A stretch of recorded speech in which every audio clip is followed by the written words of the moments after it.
Bom, boa noite a todos, a todas. Muito obrigado por prestigiarem o nosso ciclo de bate-papo linguístico. Pedi a Fernanda para que eu pudesse estar presente hoje com vocês, nesse dia especial, em que encerramos a segunda etapa do ciclo de bate-papos linguísticos. Gostaria de fazer alguns breves agradecimentos em nome da Embaixada do Brasil, realizar um rápido apanhado do nosso ciclo de bate-papos até agora e traçar algumas perspectivas. Queria, portanto, começar agradecendo nossos palestrantes de hoje, a professora Juliana Assis e o professor Celso Fraga, da PUC de Minas Gerais, que fecham com chave de ouro o nosso ciclo. Queria agradecer também de forma muito especial a professora Pia Paganelli, da Cátedra Livre de Estudos Brasileiros da Universidade de Buenos Aires, pela parceria desenvolvida com o leitorado brasileiro e com a Embaixada. Gostaria ainda de registrar meu agradecimento aos nossos parceiros no Brasil, sem os quais não poderíamos ter realizado com tanto sucesso esse evento, o Cefet de Minas Gerais, na pessoa da professora Maria Cristina Ramos de Carvalho, e a Cátedra do Instituto Camões da Pontifícia Universidade Católica de Minas Gerais, na pessoa da professora Raquel Beatriz Junqueira Guimarães. Muito obrigado pelo apoio na realização do evento e espero que possamos manter e aprofundar essa parceria tão frutífera. Queria agradecer finalmente à professora Fernanda Ricardo Campos, que desde sua chegada a Buenos Aires tem realizado um trabalho fantástico, mesmo em circunstâncias que nem sempre foram as ideais, especialmente depois do início da pandemia de Covid-19. Parabéns, Fernanda, pelo seu mandato muito bem sucedido à frente do leitorado brasileiro junto à Universidade de Buenos Aires. Como tive a oportunidade de mencionar na abertura desse ciclo, nosso objetivo com o bate-papo linguístico foi criar pontes que permitissem o contato e troca de experiências entre profissionais da área e os alunos no Brasil e na Argentina. Acho que nesse sentido fomos muito bem-sucedidos. Estamos já no nosso 9º encontro.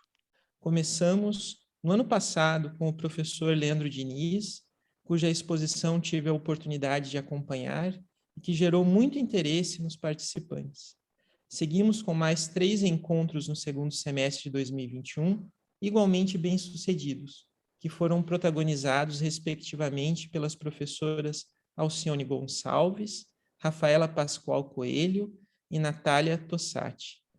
Agora, em 2022, retomamos o ciclo de encontros virtuais com 4 exposições ministradas pelos professores Denise Queiroz Novaes, Evângela Barros, Giliard Dutra Brandão, Valquíria Carvalho, Sandra Cavalcante e Sandra Militão.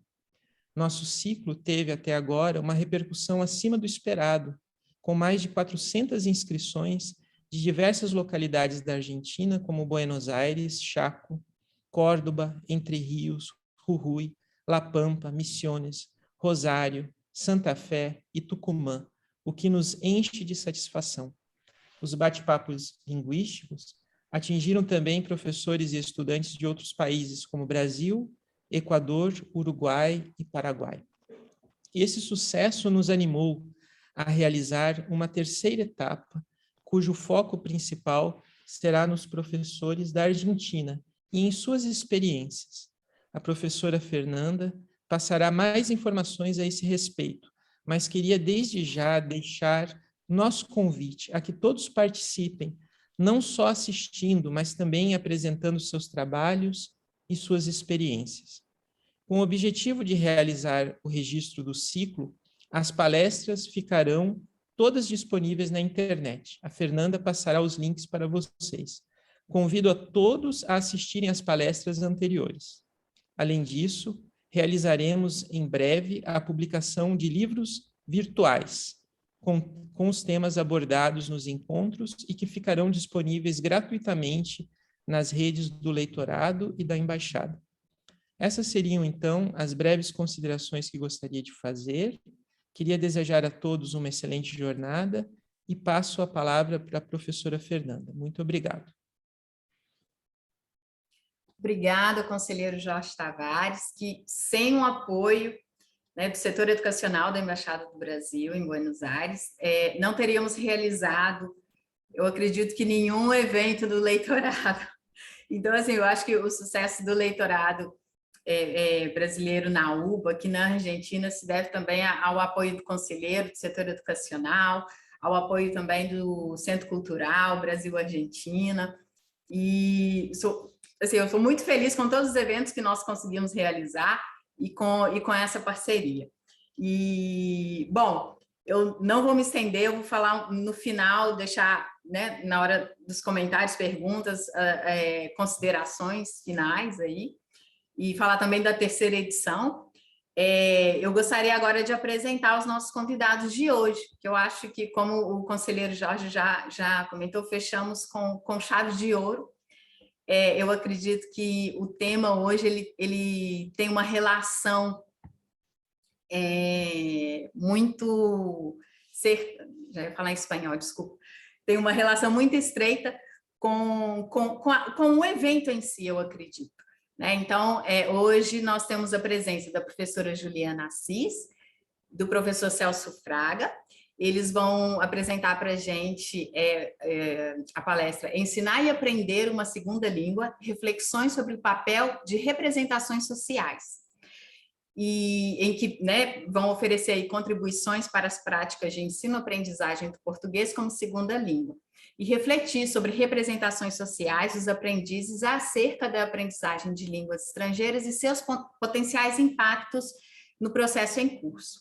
Então, eu vou apresentar rapidamente, porque o currículo de toda essa equipe, ele é vasto. Então, a professora Juliana Assis, ela é mestre em estudos linguísticos e doutora em linguística pela UFMG, tem pós-graduação e doutoramento em linguística aplicada pela Université Grenoble-Alpes, na França, desenvolve pesquisa sobre escrita acadêmica, é professora da PUC Minas, atua na graduação e na pós-graduação em letras e é uma das coordenadoras do Núcleo de Estudos em Letramentos, Linguagens e Formação da PUC Minas. É bolsista de produtividade da CNPq. E o professor Celso, ele é mestre em língua portuguesa pela PUC Minas, atua no magistério superior desde 1986, tem experiência na tradução e revisão de textos em português e em língua estrangeira, e atualmente é professor no curso de revisão de textos do Instituto de Educação Continuada, o IEC, da PUC Minas. Então, eu dou as boas-vindas ao professor Celso, à professora Juliana, boas-vindas aos nossos participantes que estão aqui sempre presentes, sempre participando de todos os eventos. Muito obrigada. Que tenhamos aí uma noite de grandes conversas, de grandes trocas. Eu passo a palavra para o professor Celso, acredito que ele que vai começar, não é? Não sou eu. Ah, é você? Ah, desculpa, professora Juliana. Então, não tem problema. A gente podia ter seguido a ordem alfabética, era bom. Acho que o Celso, na verdade, ele não só deveria começar, como ele deveria ocupar todo o tempo dessa exposição, né? Vou dizer por quê, né? Então, primeiramente, muito obrigada, Fernanda, mais uma vez pelo convite. Eu não consegui, como disse, assistir a todas as apresentações dos colegas que nos precederam, a mim e ao Celso, mas assisti parte delas e gostei muito, né? E que bom que a gente tem a oportunidade de ver, né, pela gravação. Eu quero agradecer também as palavras do conselheiro, o senhor Jorge Luiz Vieira Tavares, dada, obviamente, a contribuição, né, do setor educacional da Embaixada do Brasil em Buenos Aires para que as atividades do leitorado, né, na UBA sejam, de fato, tão bem-sucedidas como a gente sabe, né, que são. Então, eu, na verdade, antes de começar a exposição, eu quero dizer que a minha experiência com o ensino de português como segunda língua é muito recente, ela é uma menina, uma criança ainda. E ela se deu exatamente em função de uma iniciativa da professora Raquel, né, Junqueira Guimarães, juntamente com a professora Evângela Barros, da PUC Minas, tentando atender a um conjunto de estudantes, né, que vinham para a PUC Minas como intercambistas.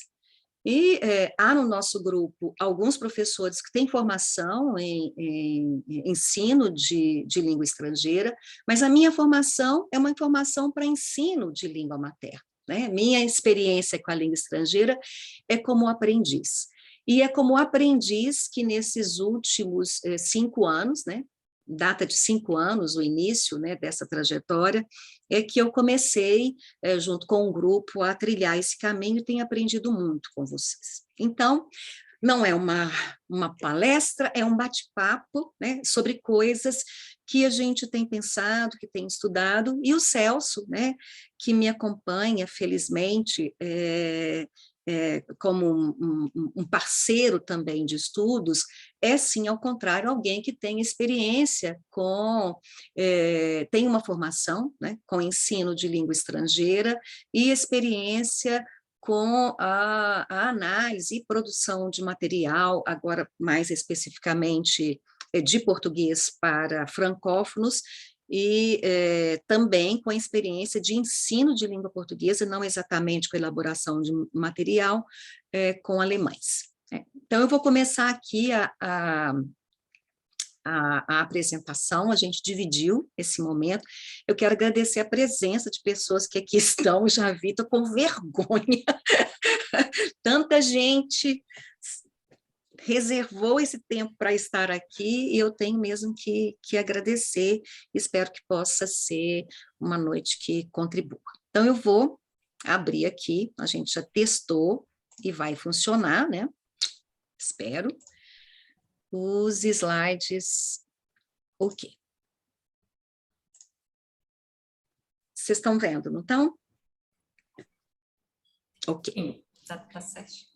Então é isso, eu começo aqui rapidamente apresentando a organização da exposição. Eu vou falar rapidamente sobre os estudos do letramento e sua relação com a noção de representações sociais, sem, de fato, me aprofundar nesse campo.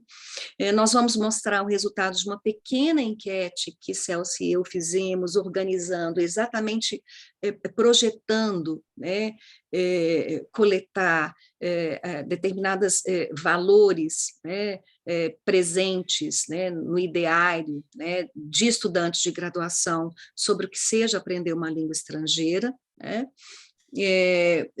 Vou aqui trazer também alguns prints de cursos, de propagandas de cursos, né, para ensino de língua estrangeira, no intuito de a gente também, né, operar com representações ali emergentes, e também vamos abordar representações sobre o português brasileiro em 2 manuais didáticos que foram selecionados pelo Celso, e que acho que é um aspecto interessante da nossa exposição.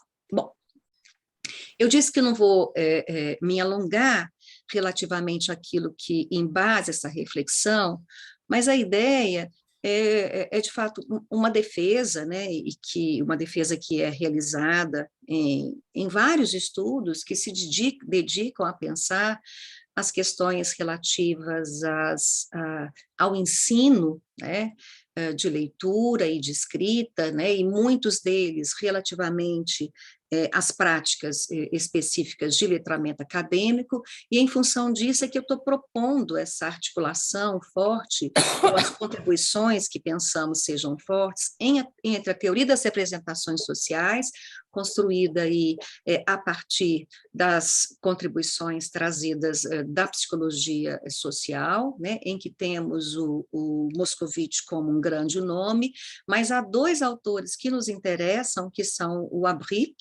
e o Pi, e especificamente o Bernardo Pi, que tem um grande trabalho sobre as representações sociais na aprendizagem de língua estrangeira. Ele tem, inclusive, um trabalho muito interessante sobre o bilinguismo, né, as representações do bilinguismo, tomando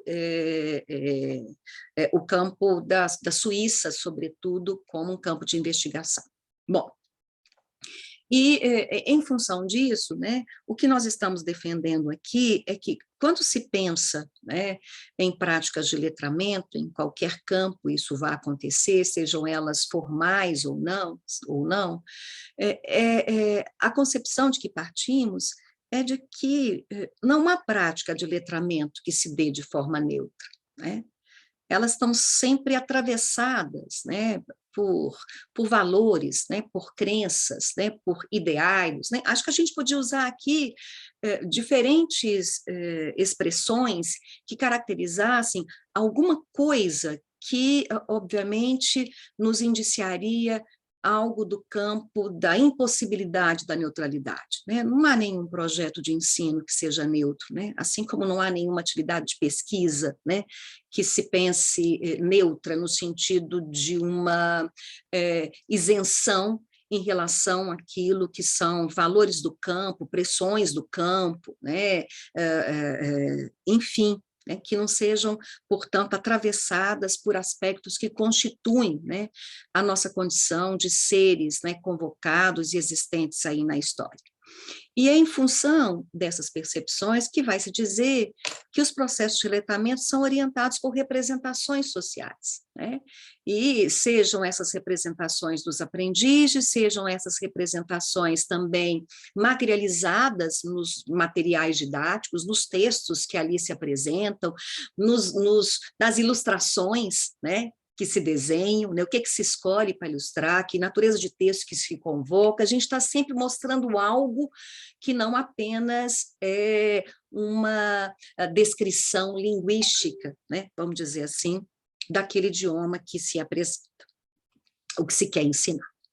Bom, eu vou entrar naquilo que efetivamente nos interessa, mas talvez seja importante, e eu trago aqui, a partir do Bernard Pie, 3 traços, né, da noção de representação social que ele distingue em função de compreender esta noção como uma noção importante para guiar os estudos que se dedicam a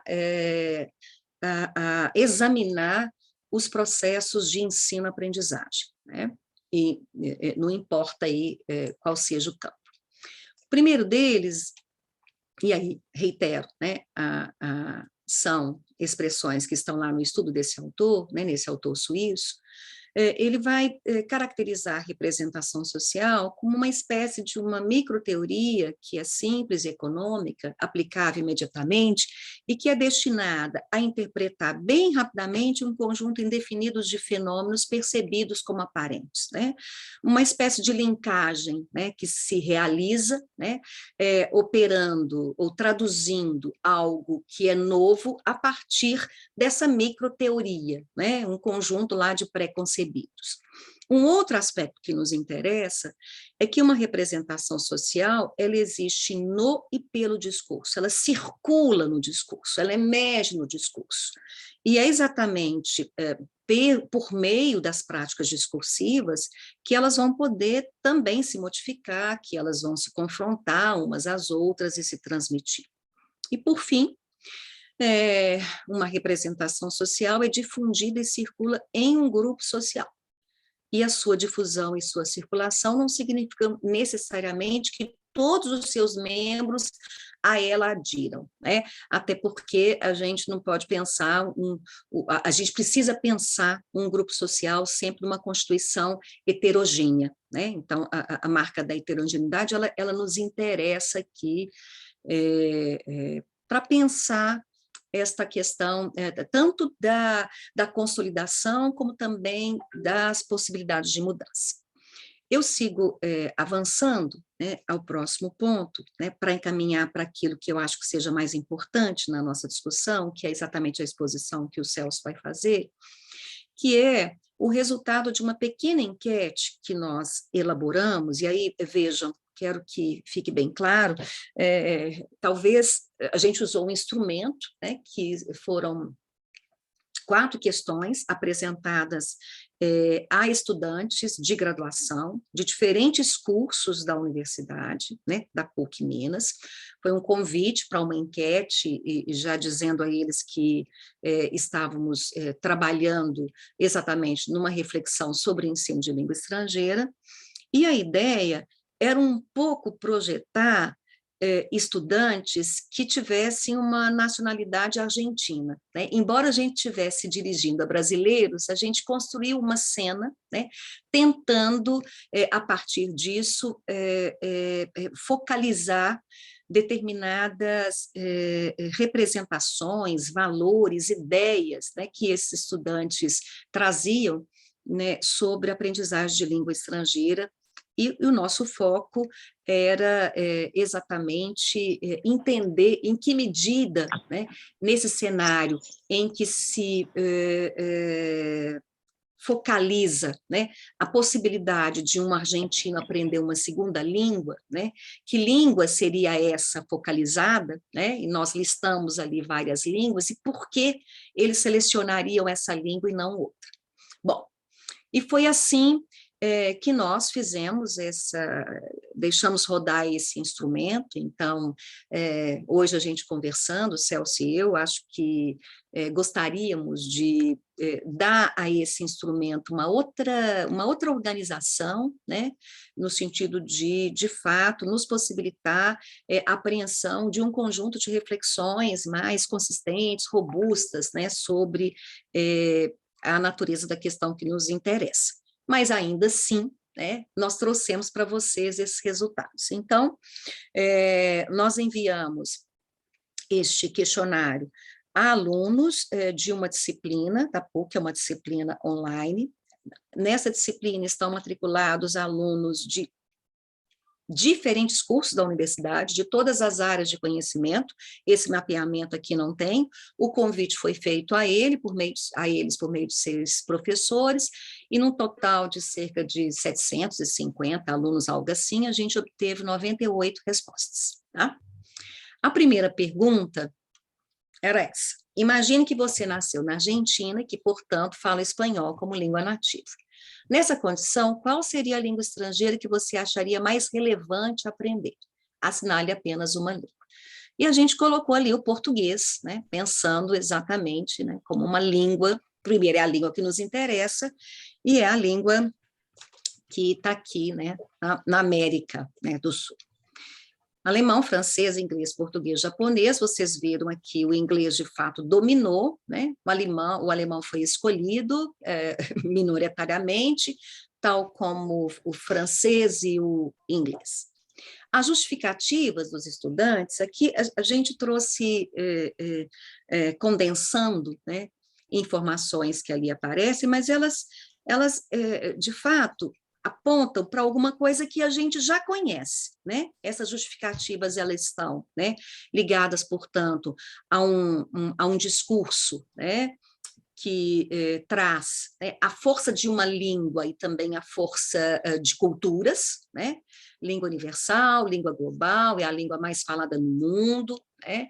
Língua reconhecida em quase todos os países, uma explicitação, né, da relação entre o aprendizado da língua e o sucesso, né, e, portanto, o emprego, né, a necessidade para o estudo e para o trabalho, né? Então, de um lado, há alguma coisa que tem a ver com a utilidade, né, da língua, num contexto, né, claro, né, orientado por pressões, né, que são, né, de ordem do capital, e algo que tem a ver com a ideia de globalidade, né, e que é curioso, universal tem uma outra potência, né? Tem uma outra potência, de fato, ela é maior do que global.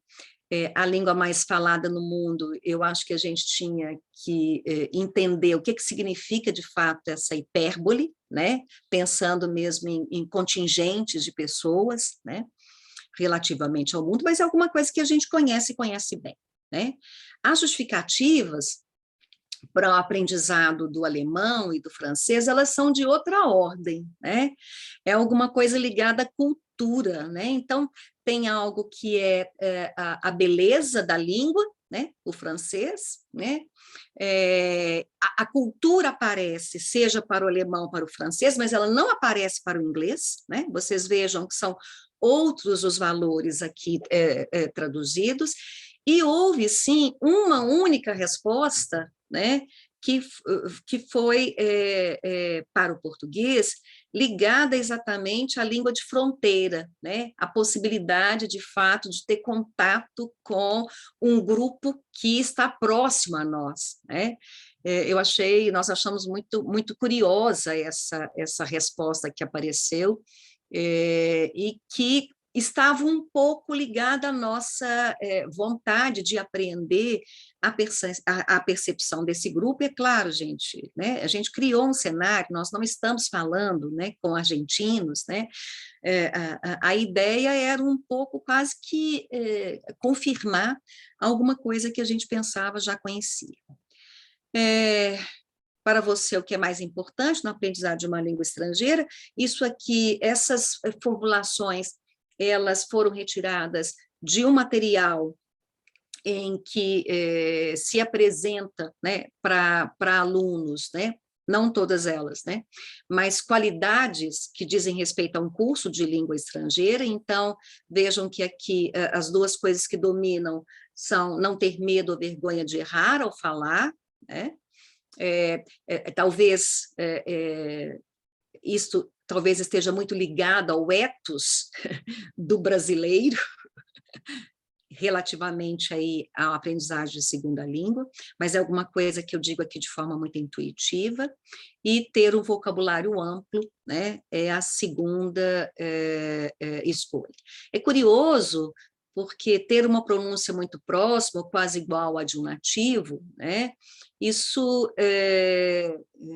os professores de língua estrangeira, né, com os quais a gente tem contato no curso de letras, falam muito de um sentimento dos alunos aprendendo a língua estrangeira que vai no movimento contrário, né? Se eu não falar, né, tão bem, né, o próximo daquele que é nativo, eu não falo bem, né? Mas isso aqui não apareceu nas nossas respostas.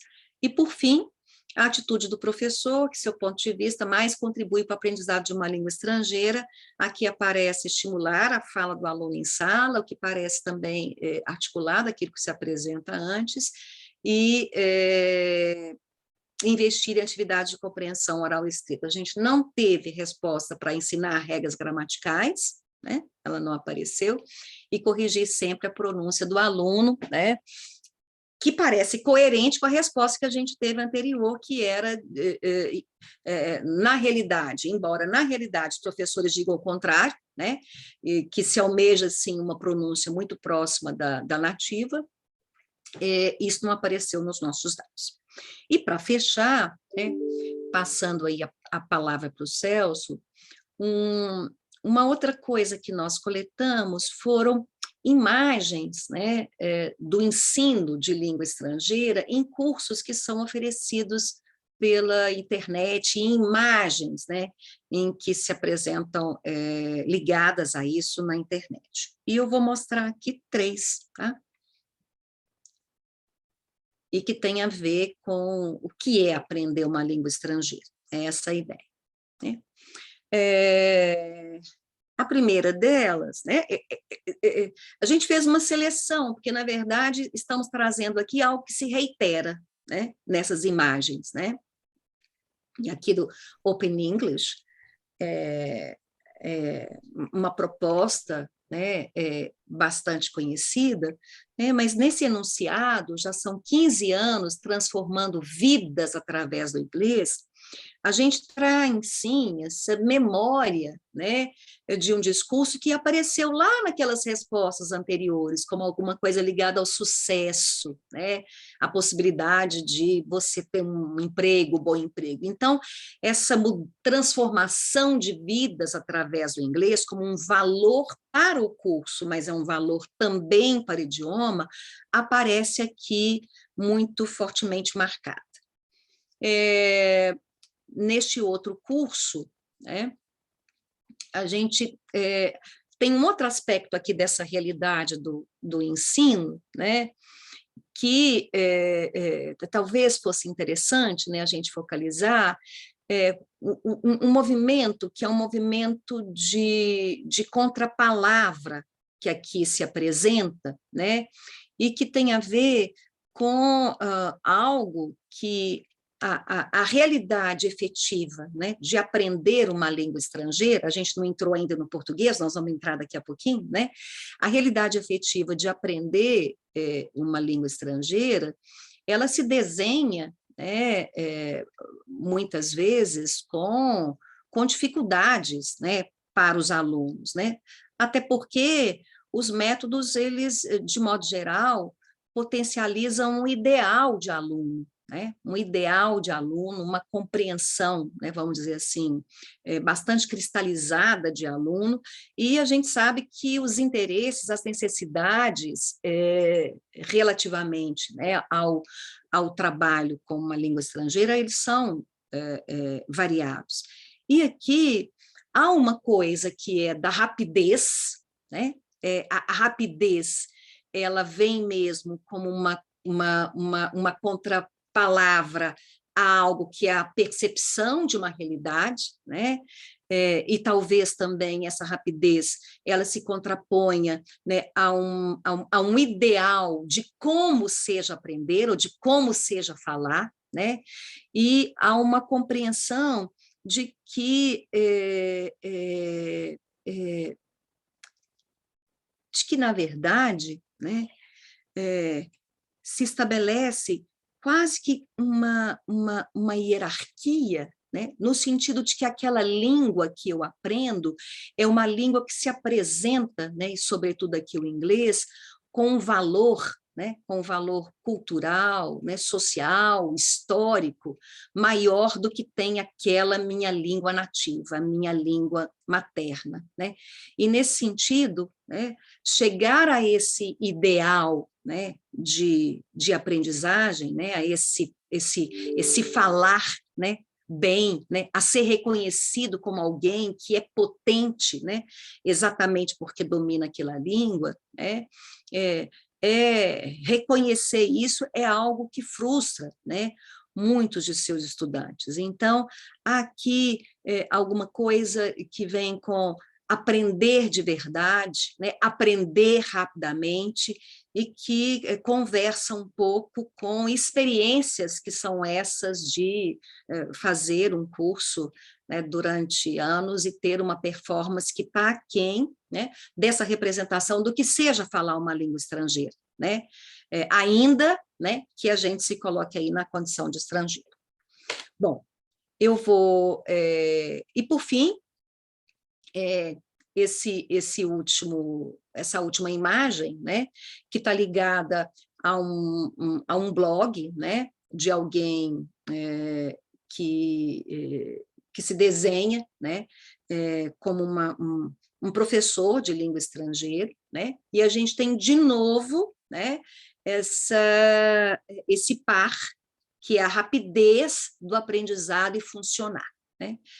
A gente podia pensar um pouco, né, o que significa, né, esse verbo funcionar aqui, né? Eu acho que a gente está sempre com essa dificuldade, que é a dificuldade do método, né? O método é um elemento que se apresenta para nós como um desafio, e digo isso como alguém que está ensaiando esses passos, né, ensinando português para estrangeiros. Eu tenho este semestre, eu tenho uma aluna alemã, um aluno peruano e alunas francesas. E de níveis, vamos dizer assim, próximos, né, mas não idênticos, né? A gente também, para mensurar o nível, a gente não pode pensar isso de uma forma horizontal, né? Porque eu tenho um aluno que tem um vocabulário muito bom, mas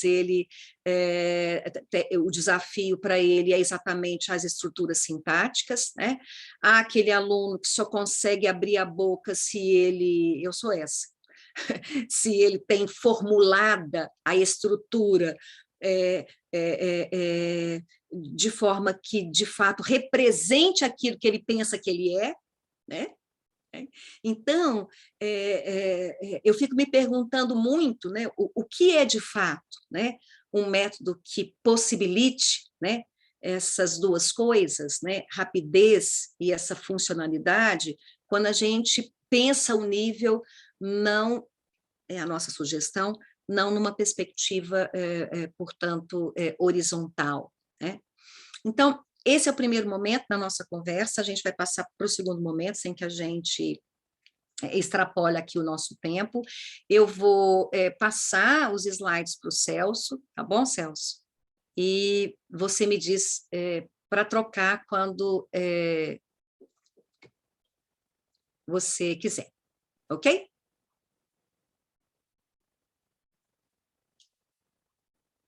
Eu desmutar aqui. Meu boa noite a todos, a todas. É um prazer, uma alegria estar com vocês aqui hoje. Bem, eu trago para o nosso bate-papo o olhar de dois manuais, um manual alemão e um manual francês, um pequeno guia de português elaborado em francês, trazendo a perspectiva deles, são autores, um alemão e os outros autores não aparecem o nome, só da editora, trazendo a perspectiva de falantes franceses sobre o português. Vamos lá, então. Você pode passar. Sim. Eu trago aqui duas epígrafes para a gente começar a pensar. Uma do Goethe, em que ele diz: aquele que não conhece uma língua estrangeira não conhece a sua própria. E a outra fala é do Bakhtin, em que ele diz: a cultura alheia só se revela em sua completude, em sua profundidade, aos olhos de outra cultura, e não se entrega em toda a sua plenitude, pois virão outras culturas que verão e compreenderão ainda mais. Portanto, nós precisamos do olhar do outro, nós precisamos do espelho segurado pelo outro para que nós nos vejamos. É um jogo interessante esse, eu preciso do outro para me ver, eu não me vejo sozinho, não tenho como. Então, vamos começar vendo esse manual alemão, que é o Lehrbuch des Brasilianischen Portugiesisch, do Erhard Engler. Está aqui na 6ª edição de 2002, ele teve outras edições posteriormente, acho um material já bastante desatualizado, mas vai vendendo, vai circulando, ele de certa forma agrada ao público alemão. Então, ele contém temas e situações convencionais que nós vamos encontrar em todo e qualquer manual, coisas do tipo primeiros contatos, apresentações, cumprimentos, despedidas, a alimentação, o restaurante, a farmácia, o hospital, o hotel, viagens, consulta médica, não sei o quê, esse tipo de coisa. Alguns dessas situações a gente vê que já são anacrônicas. Por exemplo, correspondência, ele trata de carta ainda, né? Alguém escrevendo carta, aprendendo a escrever cartas em português. O uso do correio, o banco, vale postal, gente, cheque, né? O mundo gira. E nós ainda estamos lá no vale postal. Então, falta um pouco para chegar no Pix. Bem, ele traz também alguns temas bastante específicos do Brasil, também previsíveis, mas que dizem respeito especificamente à nossa cultura. Carnaval, samba, futebol, as cidades turísticas mais visitadas, Rio, Salvador, São Paulo, etc. Bom, pode passar, Juliana, mais um, por favor. Eu trago aqui alguns exemplos, eu recortei diálogos que estão presentes nesse material, em que a gente vê um sotaque, tem hora que parece lusitano, tem hora que parece alemão, o jeito de falar, que ele é apresentado de uma maneira, por vezes, muito próxima do alemão. É cômodo para eles isso, mas soa artificial para a gente. Então, esse primeiro contato. Bom dia, João, como está? Fecha assim, passe bem. Há quanto tempo nós não ouvimos alguém terminar uma interação com passe bem ou passar bem? Isso parece coisa lá dos anos 40, sei lá, para trás. Muito antigo. Outro trecho. Muito obrigado pelo cafezinho. De nada, adeus. Numa interação banal, cotidiana, sem nada de definitivo, entrar com adeus. Adeus para nós no Brasil é algo meio pesado, me parece. Me parece. Pode ser que alguém use adeus. Parece meio lusitano, adeus, não sei.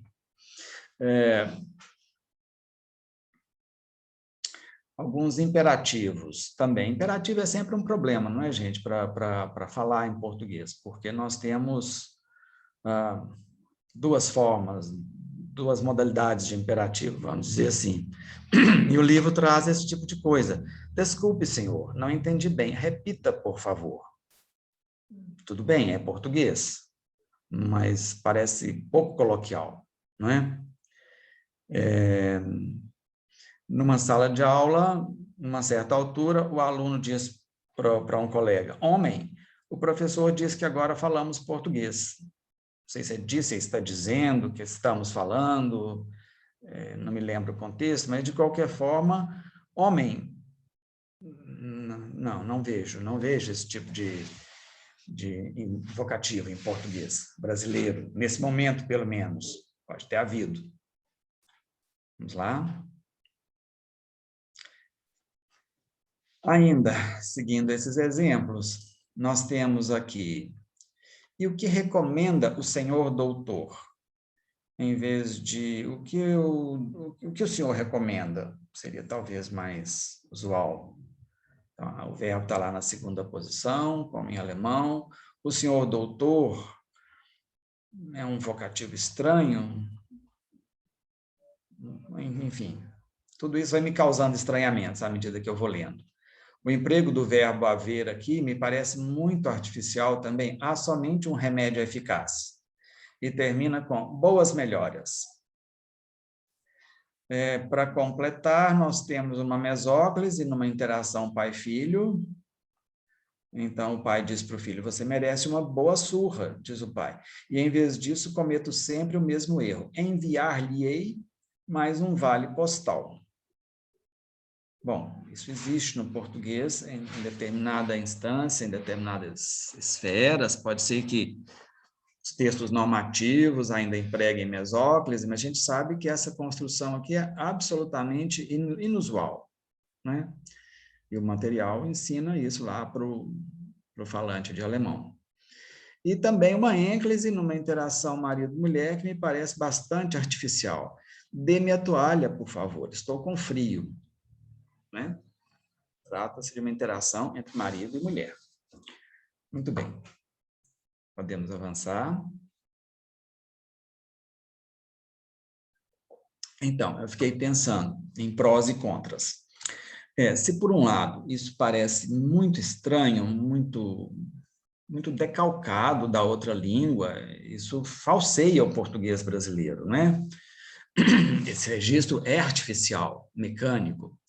Por outro lado, esse material talvez seja mais palatável para muitos falantes nativos que vão encontrar ali algo menos distante daquilo que eles esperam de falas em determinados contextos. Então, essa escolha tem também o efeito de amortecer o choque linguístico-cultural, porque um texto absolutamente autêntico, interações absolutamente autênticas, claro, elas são desejáveis, mas dependendo do nível do alunado, dependendo do nível de contato com a língua, talvez elas sejam elementos dificultadores. Não sei, é algo para se pensar. Né?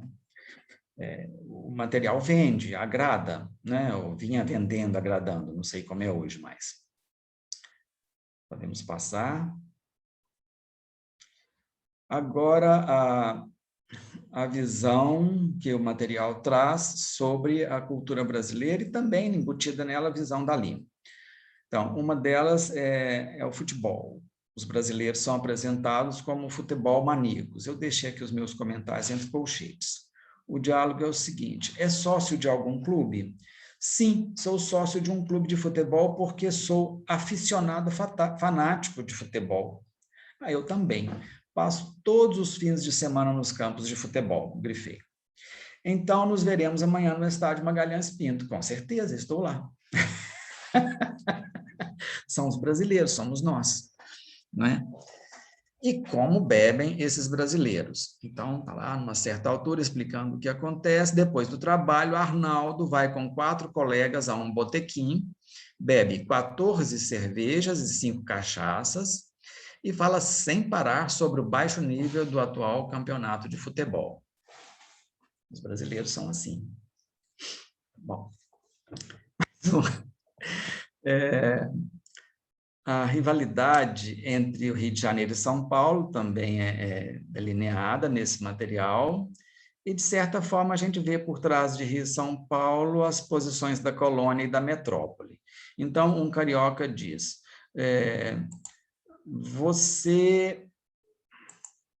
vocês nem têm praias para respirarem ar puro e tomarem banho, pelo menos nos fins de semana. O paulista diz, os ricaços vão para o Rio, enquanto que nós ficamos em casa ou vamos às praias de Santos. Ok. O carioca, a população de São Paulo compõe-se de descendentes de imigrantes portugueses, italianos, japoneses, assim meio que dando aula de repente, explicando, apresenta esse dado. E o paulista responde, sim, e possivelmente foram eles que introduziram aqui esse ritmo intenso de trabalho.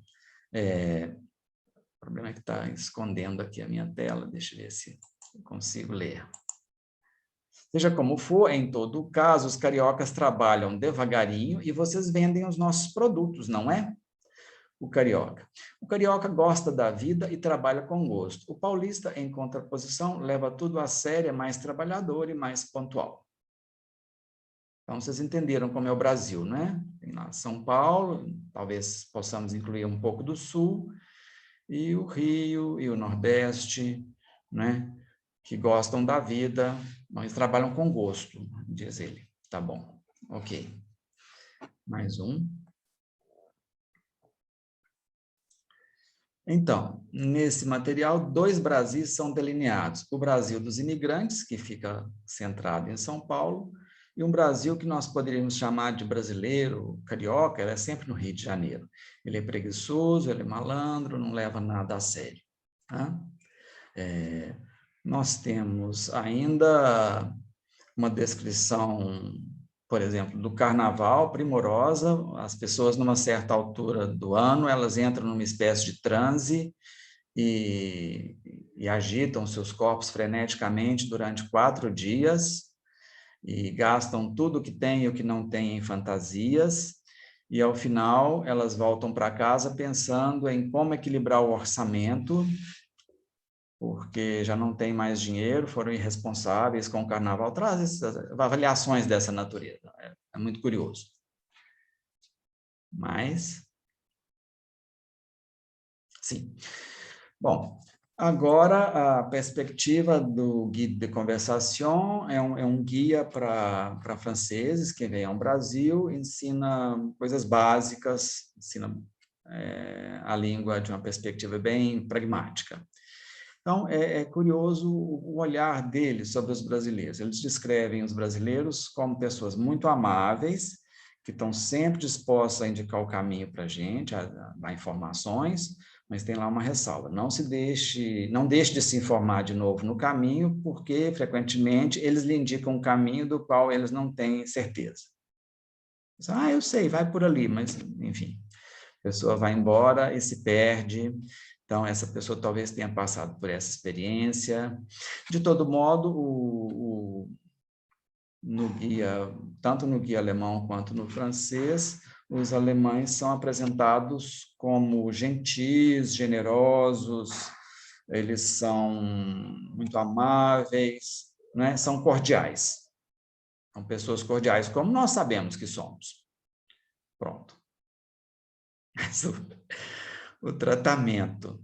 Aqui um comentário sobre o tratamento. Rapidamente você vai perceber que, em geral, os brasileiros acharão estranho que você os trate por vous, que corresponde em francês ao senhor ou à senhora, principalmente quando se trata de pessoas da mesma idade ou mais jovens. No Brasil, só se emprega o tratamento vous quando se dirige a pessoas mais velhas ou em circunstâncias, em ambientes considerados chiques, certos restaurantes ou locais comerciais. Tá bem, gente? Nesses casos, a gente usa o senhor ou a senhora. Se você quer usar vous com os brasileiros, você deve usar o senhor ou a senhora no começo da frase, e isso corresponde ao vous formal. Não é? Bom, ele faz essa observação e mais adiante o seguinte comentário: não é por acaso que no Brasil o tratamento por vous não é geralmente utilizado. Isso reflete ela está escondendo aqui. Isso reflete a facilidade com que se pode fazer contatos, criar laços de amizade, falar das diferentes culturas, mesmo apesar das barreiras linguísticas. Então, essa diferença linguística, ela tende entre o emprego do tu e do vous, né? E no alemão do du e do sie, ela tende a ser lida pelos falantes dessas línguas como uma informalidade por parte do povo brasileiro, é um povo assim despojado, nada formal. E talvez a gente tenha o efeito contrário quando aprende francês e alemão. A gente aprende que tem 2 pronomes, a distância é mais marcada, eu não posso escolher quando falo du e sie, ou tu e vous. As pessoas acham surpreendente quando os alemães, os colegas de trabalho, chegam a marcar uma data para que o colega novo possa tratar os antigos por du, o tratamento é formal, e depois negocia-se o tratamento informal, também no ambiente da família. Então, a sensação que a gente tem é que há uma distância maior lá, e talvez eles tenham essa sensação, falsa, acredito, de que haja menos distância aqui, né? O que faz a distância maior ou menor não é o fato de a gente usar você e o senhor, né? Os ingleses, os americanos, eles podem dizer how do you do, Mr. Pope, para o Papa, né? Chamar o Papa de you, sem que isso implique necessariamente excesso de intimidade, né? Então, é como talvez um povo leia o outro, mas tem esse comentário aqui, isso reflete a facilidade com que se pode fazer contatos, criar laços, etc. Sim, mais um, por favor, Juliana.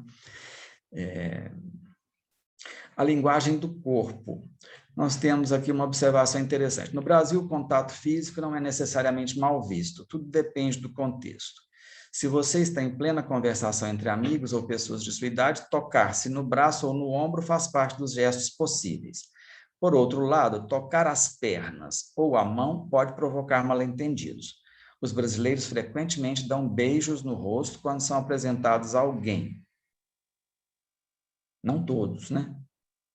E também não os homens, ou poucos homens, exceto em situações profissionais, casos em que se apertam as mãos. De todo modo, é pertinente fazer esse tipo de observação.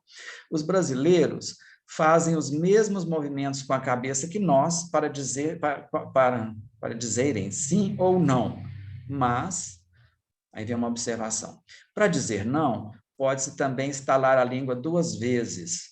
O som produzido lembra tan-tan, deve ser assim, né? Ou emitir um som que pode ser transcrito como deve ser isso. Uma forma de negar, sobre a qual talvez nem sempre nós pensemos, mas ela é frequente o suficiente para ter chamado a atenção dessa pessoa e tê-la levado, inclusive, a anotar no guia. Quer dizer não, e também não. Para dizer sim, em alguns lugares do país, pode-se dizer algo que soa como isso significa, se te dizem isso significa sim, né? Estejam avisados.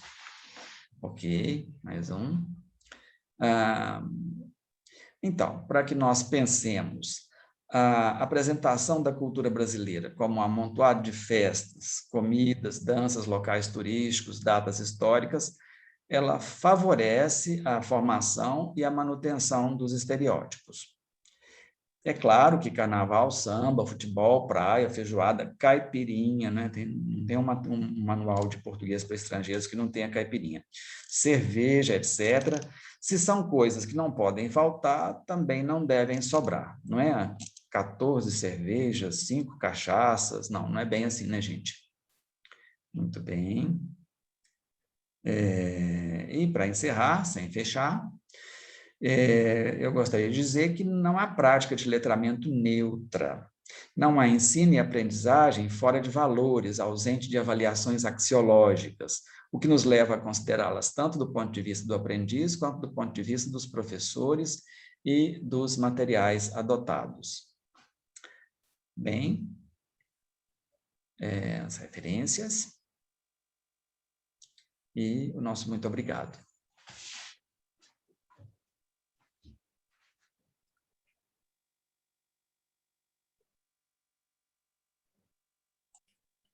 Bem na hora.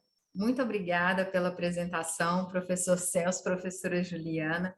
Eu fiquei, antes de abrir para as perguntas, para os comentários, eu fiquei pensando numa coisa, eu falei assim, gente, que vontade de pedir para aplicar essa enquete aqui, em alguns contextos que nós temos aqui. Eu fiquei curiosa para saber qual seria o resultado, assim, em relação, e depois, não sei, um estudo comparativo, eu fiquei pensando nisso a apresentação inteira. Eu acho que seria, nossa, daí uma pesquisa interessantíssima. E, assim, eu adorei os manuais, assim, os comentários, tivemos vários comentários ao longo da apresentação, que eu vou ler para vocês aqui, mas foi interessantíssimo essa questão, né, dos estereótipos, das representações que nós temos, assim, e de como isso vai influenciar, e achei interessantíssimo também que o professor Celso falou, né, dessa questão, que para um aluno que está começando, de repente, para não soar também tão estranho, material autêntico, que isso eu acredito muito nisso também, e eu acho que todos aqui que trabalham com o ensino de língua estrangeira já passaram por isso em algum momento, e essa questão do material, né, de como adaptar. Me fez me lembrar de um caso, né, que aconteceu dando um curso em Belo Horizonte de imersão, eram alunos que já estavam no intermediário, então nós chamávamos de curso de cultura. Então eles iam para Belo Horizonte, passavam um mês, e aí, é claro, a gente trabalhava a produção de texto, a produção oral, e tínhamos vários passeios para apresentar a cultura local. E uma aluna, ela não gostava de participar muito dos passeios. E aí teve um dia que na aula ela perguntou que dia... E assim, as aulas eram muito interessantes, porque os alunos estavam fazendo um esforço muito grande para conversar, aprender o mineirês mesmo, né? E aí essa aluna chegou num dia e perguntou, falou assim, as aulas estão muito legais, professora, mas que dia que a gente vai aprender o subjuntivo? Porque se eu não souber o subjuntivo, eu não sei português, eu não acredito que eu estou aprendendo português. E eu achei interessantíssimo, porque ela tinha ela conversava muito bem, quando nós trabalhávamos, né, o texto escrito, ela escrevia muito bem, ela saía muito bem, a gente trabalhava com muito material autêntico, a gente estava vivendo ali, né, a cultura 24 horas, e ela não acreditava que estava aprendendo português, porque ela ainda não sabia o subjuntivo. E aí eu falei assim, quantas crenças, né, que vocês colocaram, né, no começo, assim, desses cursos que nós temos, né, daquele aluno ideal, e o aluno também, né, e do que foi colocado, inclusive, na pesquisa, e algumas respostas até satisfatórias, assim, que a gente teve em relação ao ensino de gramática, fala. Então, nossa, eu adorei a apresentação, achei incrível, e queria fazer esse convite, da gente tentar aplicar essa enquete por aqui. Temos aqui alguns comentários, vamos ver, vou voltar aqui em cima. Gente, se alguém quiser abrir o microfone enquanto eu estou buscando e fazer alguma pergunta, algum comentário, fiquem à vontade, tá? A professora Evângela, a professora Valquíria falou sobre a enquete, né, que era interessante, significativa. A professora Evângela, curiosa essa visão, os intercâmbios. Eu acho que foi sobre a questão gramatical, e aí ela fala que os intercambistas pedem com frequência o ensino de regras gramaticais, principalmente conjugação verbal e concordância. E o Alejandro comenta do constrangimento ao falar, do medo de errar, do problema para o estudante de línguas, que eu acho que isso todo mundo passa por isso quando aprende também. E aí, depois já sobre o material, né, as questões assim, dos estereótipos. A professora Valquíria colocou um comentário agora. É impossível não haver como lembrado por vocês, o ensino de língua estrangeira neutro, sem implicações até ideológicas. A questão é como nos isentarmos disso.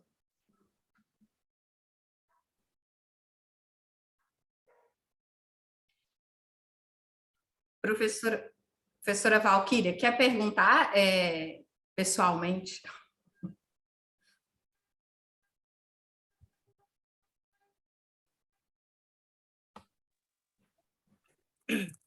Oi, boa noite, gente. Boa noite, Fernanda. Juliana, estão me ouvindo? Sim, sim.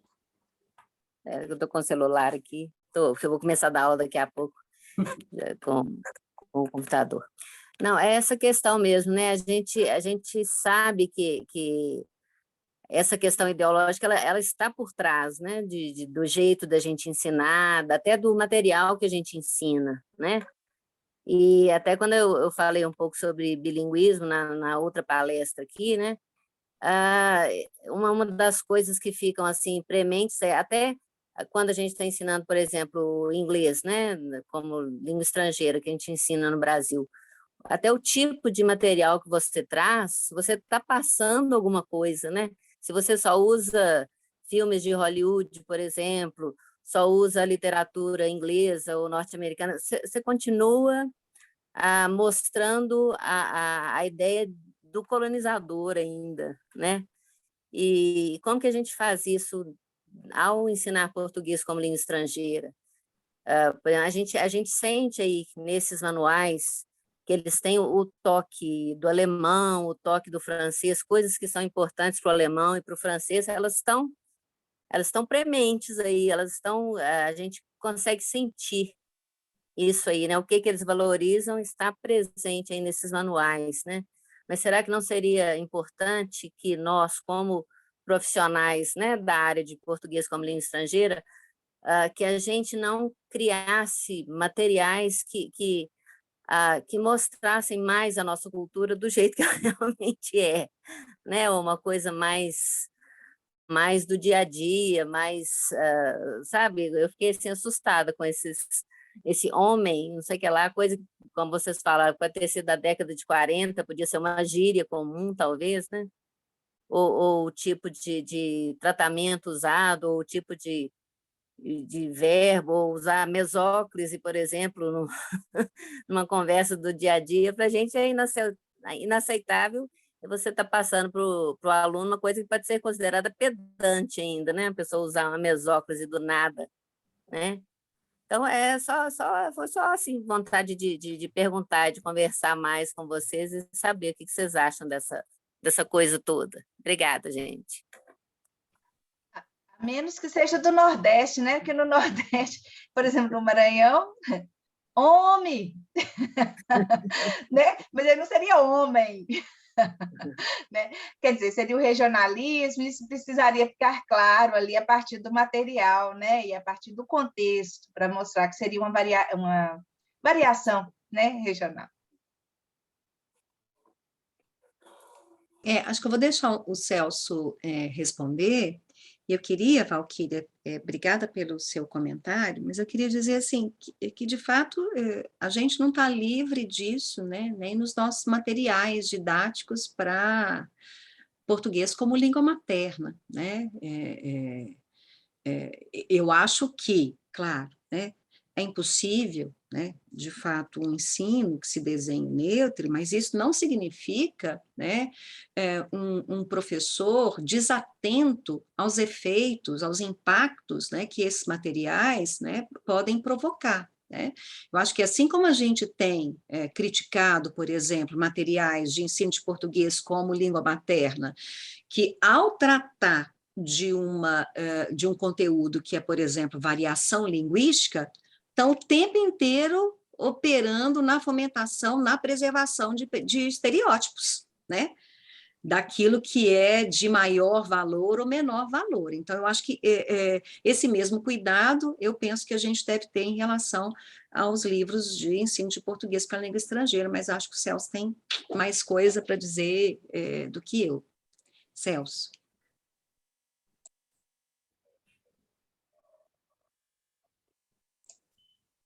Liga o som. Eu aqui, em cima não funciona. Bom, Valquíria, eu vi você falando, fiquei pensando, ensinar, mostrar a gente mais do jeito que a gente é. De que jeito que a gente é? Será que a gente sabe de que jeito que a gente é? Essa é a história, né? A gente, infelizmente, precisa de um outro para dizer, não é? Quem a gente é. A gente não se enxerga a si próprio. É como aquela piada das videntes, é meio ridícula, mas é um pouco assim, né? Elas se encontram e falam, olá, querida, há quanto tempo? Você está ótima. E eu, como eu estou? Né? Uma precisa da outra para se ver, e nós também precisamos do olhar estrangeiro para nos vermos. Eu acho que o mundo é muito vasto, difícil. A Evângela está falando aí do homem. Eu fiz essa ponderação lá na hora em que eu falei, isso não é nada usual, não que eu saiba, não no meu mundo. Mas é verdade, no Nordeste eles falam mesmo, é uma interjeição, né? Às vezes um vocativo, homem, né? Em Portugal também é comum. Eu acho que a gente fica sempre assim, numa situação de interculturalidade. Quando a gente vai aprender uma língua estrangeira, a gente sai da própria, se dirige para outra, mas nunca chega lá plenamente, e vice-versa. Há sempre algo de artificial, porque a gente precisaria já estar lá inteiramente como um cidadão daquela cultura, íntegro, completo, e a gente está lá sempre como estrangeiro, a gente vai se construindo, vai criando uma identidade própria, deixando de ser quem a gente é e passando a ser a ter uma identidade nova dentro daquela cultura. Isso é construído na linguagem e pela linguagem. É algo com que a gente vai conviver sempre, essa condição de aprendiz, de estrangeiro, acho que não se foge disso. Fico pensando no material assim, autêntico, há níveis de autenticidade, há níveis de detalhe, né? Hoje ainda estava vendo lá uma descrição do verbo ver, eu via que a intenção do material era ensinar a conjugação verbal, e a pessoa tinha que treinar o vejo, eu vejo, a primeira pessoa do presente do indicativo. Então, todas as perguntas induziam a pessoa a dizer, eu vejo. Então, é claro que você pode entrar, e todos os usos do verbo ver tinham a ver com enxergar também, eram 10 ou 12 perguntas. Mas é claro que você pode entrar com construções do tipo, vê lá, hein? Ou quem te viu, quem te vê. Ou vai ver, ela não viu, né? Isso tem menos a ver com ver e enxergar, não é? Vai ver, ela não viu, é uma hipótese, talvez, né? Então, a gente chegar a esse nível também de domínio da língua estrangeira é algo para a vida inteira, né?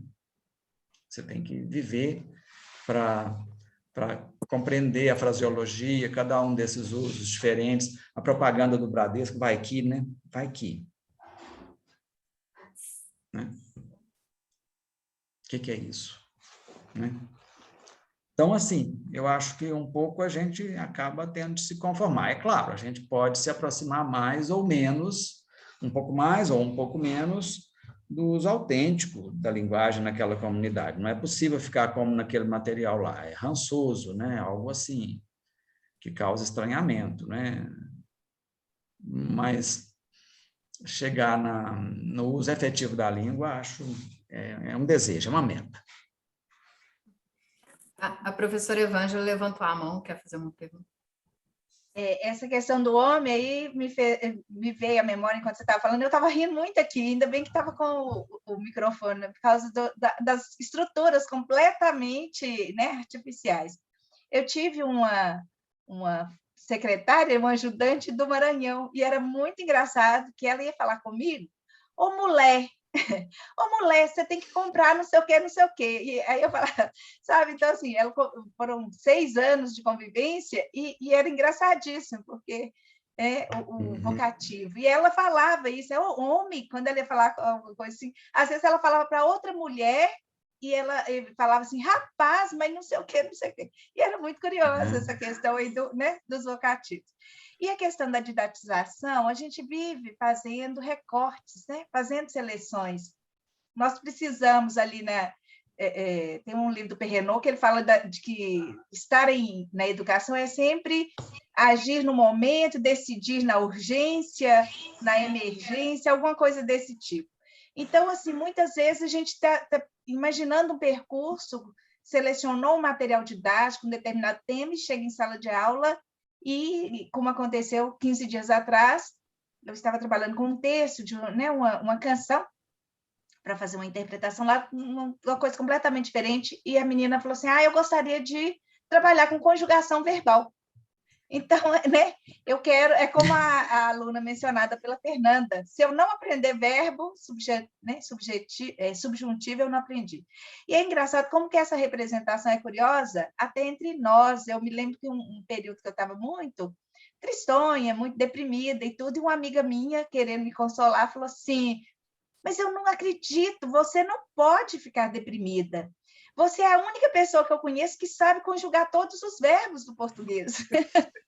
Então, olha, a representação que a gente tem, né, de um tópico gramatical da língua como sendo o conhecimento da língua. Então, eu gostei muito da apresentação da Juliana e essas representações, porque o tempo todo nós lidamos com elas, e como o Celso falou, muitas vezes a gente não se dá conta no momento em que elas ocorrem, ou que elas se evidenciam, né? Então, passa um tempo, às vezes, refletindo sobre a aula, porque aquele momento lá do calor, né, da discussão, ou daquilo que a gente planejou e está tentando executar, a gente não se dá conta dessa riqueza. E, posteriormente, fazendo uma avaliação, uma autoavaliação, é que a gente percebe, né, como que poderia ter enveredado por um outro caminho naquele momento, né? Então, dar-lhe-ei os meus parabéns, Celso, dar-lhe-ei, Juliana, os meus parabéns pela apresentação. Obrigados. Posso fazer um comentário aqui? O professor Manuel escreveu aqui no chat, não sei se a Fernanda ia ler, mas eu acho que tem a ver, sabe, Fernanda, com a possibilidade de também a gente reproduzir essa enquete, né? Interessante na enquete a representação do brasileiro sobre si mesmo, né? Ao apontar a cultura como a característica do alemão e do francês, e ao mesmo tempo mencionar o português como língua de fronteira, isto é, de algum modo próximo ao espanhol. Talvez a visão do falante de espanhol, o argentino, no caso, não seja exatamente essa a respeito do português, né? Muitos brasileiros, e é verdade, Manuel, muitos brasileiros acham que falam e entendem perfeitamente o espanhol, né? Será que o mesmo se daria com os argentinos? A minha hipótese é que não. Eu penso que, mas não sei, né? Eu penso que a gente tem, né? Eu acho que eu já disse isso, sabe, Manuel? Disse alguma coisa de tipo, certamente já disse, né? Que não preciso aprender o espanhol, porque entendo o espanhol, né? E é muito curioso, porque eu não tenho nenhuma performance, a gente lê em espanhol, vamos dizer assim, né? A entrada é mais fácil, mas a nossa expressão oral em espanhol, a minha, pelo menos, né? Ela inexiste, né? Você fala em português. Então, essa ideia de distância, né, que parece também atravessar, né, a compreensão do que representa de fora o outro, o estrangeiro, eu acho que ela tem que ser considerada, e essa nossa valorização, né, da cultura, é isso, do norte, né, é isso.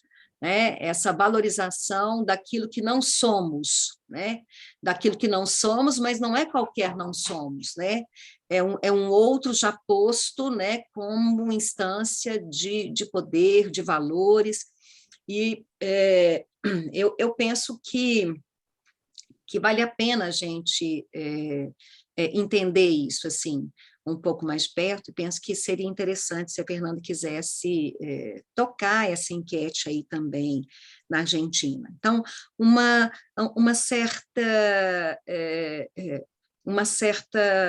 a palavra não é boa, né? Mas algo que não há urgência, né, em aprender o espanhol, né? É quase que como ele fosse, de fato, uma extensão mesmo, algo muito próximo, parente aqui, né, do português, né? E nessa medida, a gente tem, obviamente, uma série de equívocos, né? E me espantou muito, né, um aluno peruano que a gente tem nesse curso, né, em que eu ministro, ele vai ficar no Brasil 3 meses, vai ficar no Brasil por 3 semestres. E ele fala muito bem o português, muito bem o português. Mas ele tem um ideal de fala, de conhecimento linguístico, que é esse, né? Ele quer conjugar os verbos no pretérito, ele quer usar as formas compostas, porque sem isso ele não se sente um falante do português. E aí, em contrapartida, eu vou dizer como a gente também fomenta isso. A gente tem um amigo francês comum que mora no Brasil, Celso e eu. Esse amigo mora aqui há mais de, sei lá, 30 anos, né? E qual é o verbo, Celso, que ele faz e que a gente critica? A gente critica assim, diz para ele, puxa vida, mas você mora no Brasil há tantos anos e você ainda fala isso? Qual é o verbo, Celso? Eu não consigo. Eu não consigo. Isso, mas olha essa voz aqui criticando, né? Olha o que a gente diz, né? A gente diz nesse lugar, porque ele entre aspas, falha em vários outros aspectos. A distância no modo como ele pronuncia, a distância no modo como ele seleciona e encadeia as palavras no sintagma, mas a gente marca o verbo. Né? A gente marca o verbo como a expressão do erro, como a expressão da distância, né? Como aquilo que diz que ele não chegou lá. Né? E isso tem a ver com o nosso ensino de língua materna também, né? É claro. Né? Exatamente. Posso acrescentar uma coisinha, Juliana? Desculpe. Não, claro. Fica à vontade. Licença, eu queria só comentar uma coisa na fala do Celso, porque a mesma imagem do brasileiro, né, que está na enquete, me parece que também está no manual do alemão, né? Eu fico me perguntando se a propaganda institucional mesmo sobre o Brasil, aquela que vai para fora do Brasil, né, não está reproduzida nesse manual, né? Então a gente se espanta, realmente, né, tudo muito horrível, né, o que a gente vê ali, mas talvez seja justamente aquilo que a gente mande, né, como propaganda institucional. Né? Eu fico pensando isso, o que é uma outra tristeza, um outro problema nosso. Né? Talvez, né? Não sei o que vocês acham disso. Parece que não se foge disso, né, Manuel? Você, ao mesmo tempo em que... O que você vai apresentar em lugar disso? Um pouco, assim... Você vai surpreender as pessoas a ponto de elas falarem, isso não é o Brasil? Não é? É um pouco assim, há essa expectativa, né? Aí vem um brasileiro, então dá uma sambadinha aí para gente. Eu não sei sambar, nunca fui ao estádio, não sei o nome do jogador, não sei nada disso, então você não é brasileiro, né? Um pouco assim. Mas é isso mesmo, eu acho que tanto reproduz quanto cria também o estereótipo, né? É circular, e é talvez arriscado sair disso, não sei, do ponto de vista da publicidade. Da economia, né, Celso? Você quer dizer, né? Do ponto de vista da economia, né? Não sei. Ou de uma ideia de economia, né? Talvez isso, né? Que é sempre a coisa que encanta, que seduz, né? E seduz pela diferença, né? É exatamente isso, seduz pela diferença. Na sociolinguística tem um conceito lá dos extremos, por exemplo, eu pensei nisso a partir da fala do Celso sobre o outsider, né? O gradiente, né? A gradiência aí de quão outsider nós nos sentimos em relação a essa situação de aprendizagem de segunda língua. Então, a Stella Bortoni defendeu a tese, e outros autores, né? Ela pega esse conceito de outros, o rural, o urbano, e no meio do caminho, no contínuo, tem o urbano, que é uma palavra valise aí para indicar esse meio do caminho. No meio do caminho tinha uma pedra.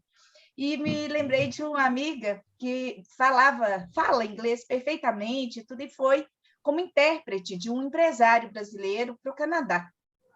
Ela fazia esse tipo de trabalho e sempre falou muito bem, desde quando a gente era estudante, ela já falava de forma, né, diferenciada.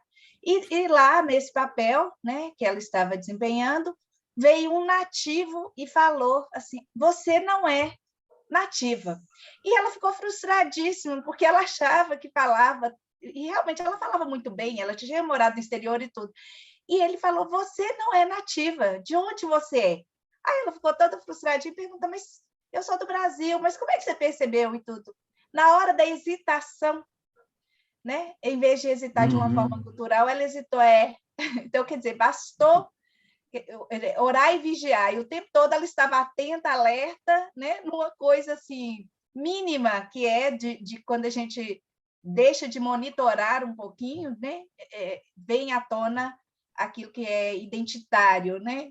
Então, de fato, eu acho que isso que o Celso falou, que a gente vai o tempo todo em busca desse ideal, mas nós vamos estar lá no meio do caminho desse contínuo, né? Não tem jeito. No dicionário, nós temos uma palavra, parece que isso é do hebraico, shibolete, está bem assim no Aurélio, shibolete.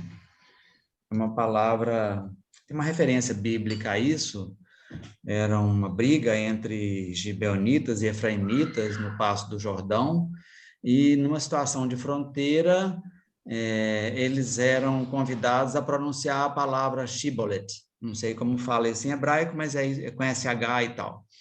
E eu não sei quem mais, se são os gibeonitas ou se são os efraimitas, não conseguiam falar shibolet e falavam sibolet. Então você fica de fora, né? Aquele traço que identifica um detalhe, né? Um detalhe pequenininho e que identifica o grupo, que recorta dentro do grupo, né?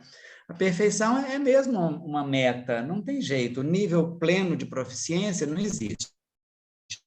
Nós temos um amigo também francês, também penso que quase 30 anos de Brasil, e ele fala português extremamente bem. Aqui e ali a gente vê os traços do francês dele, mas ele diz que só vai estar satisfeito com o português dele no dia que ele for no açougue e conseguir interagir com o açougueiro, assim, para ele entregar carne para ele do jeitinho que ele quer, porque ele nunca é feliz nessas interações. Ele vai lá e sai frustrado do açougue. A carne não vem do jeito que ele quer. E realmente é um jogo duro, né, gente? Quem vai ao açougue, dependendo do açougue, é complicado, porque tem aquela coisa de não é assim que eu quero. Empurrar ali uma carne um pouco defeituosa, tudo. Ele diz que quer chegar lá. Olha, vai tentando, você chega. É isso. Bom, enfim, a gente aqui, assim, eu com meus colegas e professores, a gente sempre discute isso, fala, né, sobre essa questão, né? Você quer falar assim o idioma perfeitamente, parecer um nativo, então eu tenho um amigo que fala assim: pede para morrer e nascer de novo naquele país, porque isso nunca vai, a gente sempre vai estar marcado, né? De onde a gente como é. Eu fico muito feliz aqui, eu estou falando assim, mas eu fico muito feliz quando os argentinos me confundem. É claro que eu não falo o espanhol argentino, não sou fluente no espanhol argentino, mas quando eles me confundem com uma paraguaia, uma venezuelana, ou colombiana, principalmente, porque eu canto muito, né? Então, acho que isso, não sei se vem do mineiro, então, e aí eles sempre confundem com outro espanhol, mas assim, eu já fico feliz demais, eu falo assim, alguma coisa está indo bem, né? E aí, até no mesmo assunto, mais ou menos, o Alejandro colocou uma fala que ele fala que o espanhol nativo, ele rapidamente percebe que a língua portuguesa significa aprender a falar novamente, que é outro mundo. E aí ele fala, é como entender e falar cordobês, porque aqui os portenhos falam que é muito difícil entender os cordobeses. E os cordobeses... Existe uma peleia, assim, não? É como Rio e São Paulo, Córdoba e Buenos Aires, aqui, Caba, né?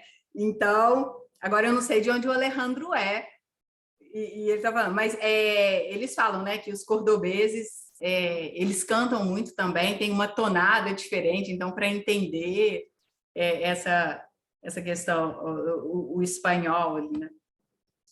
Tem e ele também coloca uma outra fala aqui, a busca pela perfeição gramatical, ela não é muito realista, mas é importante chegar bem perto dela, respeitando as regras da língua. Não sei se vocês querem comentar, assim, para a gente fechar. E depois tem a professora Valquíria, que levantou a mão aqui também.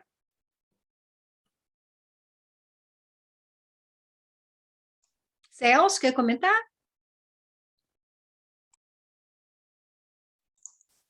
Pronto. Microfone. Desmutei. Não, já voltou, já desmutei. Bom, eu acho que perfeição gramatical, sim, ela pode ser alcançada, há mecanismos, há recursos. Eu acho que a identidade plena do falante, essa que é difícil de ser alcançada, não é? Claro que você pode conjugar os verbos com perfeição, a sintaxe de colocação, acho que são coisas que podem ser assimiladas com alguma energia, algum empenho, mas há pequenos detalhes que sempre vão escapar. Eu, por exemplo, não sou de Belo Horizonte, eu sou de um lugar a 3 horas de Belo Horizonte, onde o R é levemente retroflexo, não é muito, é leve. Não é verde, mas também não é verde. É verde, sei lá como é. Mas em momentos de raiva, por exemplo, de exaltação, as pessoas falam, você falou igual alguém de não sei onde, você não é daqui. Quer dizer, a gente mesmo se trai, né? A 3 horas daqui, conseguem perceber uma diferença mínima na curvatura da língua para articular um R, quer dizer, sempre vai ficar alguma coisa de fora, viu, Alejandro? Mas é claro, a gente pode e deve tentar chegar perto. Eu acho que essa é a ideia, né? É bom, é prazeroso, é positivo. Para fechar, a gente já extrapolou o tempo, a professora Valquíria levantou a mão. Quer falar, professora Valquíria?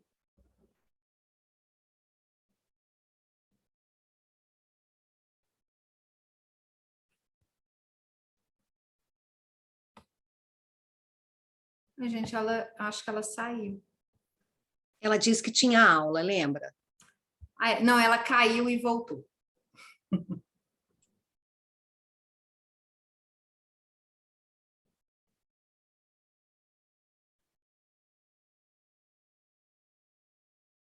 Valquíria,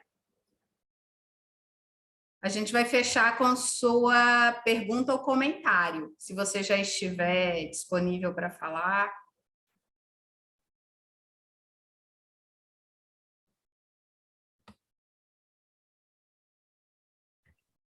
É porque ela estava no celular e o computador ligado porque tinha aula, né? Não sei. Então, Bom, pode ser isso. Pode ser. Infelizmente, a gente não vai ter tempo de outras perguntas, outros comentários. Nós já extrapolamos bastante o tempo. E eu queria agradecer muito, professor Celso, professora Juliana, todos os participantes. Foi uma experiência... Assim, eu estou sem palavras, eu adorei, eu quero mesmo, a gente pode continuar a conversa depois, professora Juliana, para aplicar essa enquete aqui. Eu acredito que teremos resultados assim interessantíssimos E aí, quem sabe, a gente pode escrever alguma coisa. E aí eu convido também os professores argentinos e os alunos, né, a participar dessa enquete. Eu queria agradecer imensamente todos que participaram de todos os eventos e conseguiram acompanhar ao vivo e depois pelo canal. A presença e as visualizações de vocês são importantes demais. Eu quero aproveitar e convidá-los para a terceira edição. Agora nós estamos chamando de Experiências Argentinas e Países Limítrofes, que agora a gente quer ouvir aí os professores argentinos, né? Suas pesquisas, suas histórias, queremos sobre as suas aulas, se mudou alguma coisa, se esses encontros valeram alguma coisa, se ressignificou alguma coisa, né, se pôde aproveitar. Eu fico assim maravilhada, só fico repensando a minha prática. A cada encontro eu repenso tudo, principalmente em relação ao material didático. Hoje foi uma aula novamente assim sobre essa questão das representações, das crenças. Então eu agradeço muito a participação de todos vocês. Eu acho que encerramos sim com chave de ouro esse evento. E não sei, eu vou passar a palavra para o conselheiro Jorge para encerrar, fechar aqui para nós, e se a professora Juliana e o professor Celso quiserem, né, também falar alguma coisa, fiquem à vontade.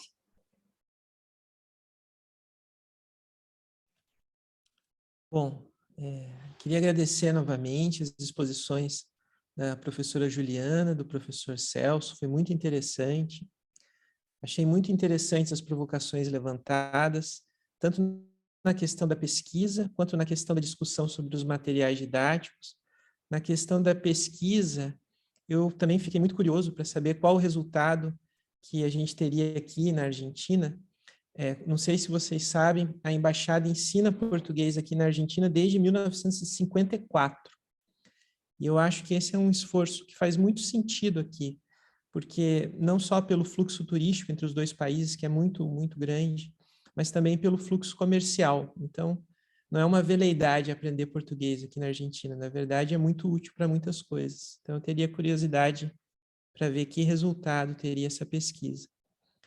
Sobre a questão dos materiais, também é uma discussão muito presente para nós, na Embaixada do Brasil, e para o Itamaraty como um todo, porque, não sei se vocês sabem também, recentemente nós criamos o Instituto Guimarães Rosa, que passa a agregar a nossa rede de centros culturais no exterior, que foi criada a partir da década de 50 do século passado, e a gente tem feito um esforço no âmbito do Instituto Guimarães Rosa, primeiro para produzir currículo unificado para todos os centros e também na produção de materiais didáticos. Então, essa é uma discussão muito presente, e eu achei que ligou bem com a primeira palestra que a gente teve no bate-papo linguístico, que foi do professor Leandro, que foi justamente sobre a unificação do currículo no âmbito do Instituto Guimarães Rosa.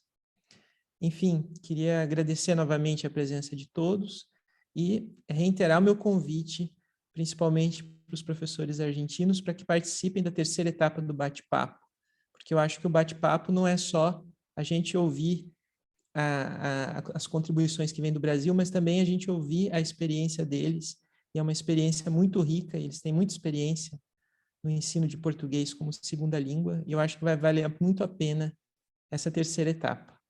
É isso. Muito obrigado novamente, e desejo a todos uma boa noite. Obrigada, então. Quero também agradecer a presença de todos, amigos, queridos, o convite da Fernanda, a presença do conselheiro Jorge Luiz Vieira Tavares e a parceria do Celso Fraga da Fonseca, com quem sempre aprendo muito. É uma alegria, viu, Celso? Caminhar com você também nessa trilha. E obrigada de novo aos amigos e colegas, alunos aqui presentes. Eu que digo, Juliana. Foi um prazer estar aqui com vocês. Muito obrigado por essa oportunidade. Boa noite, fiquem bem.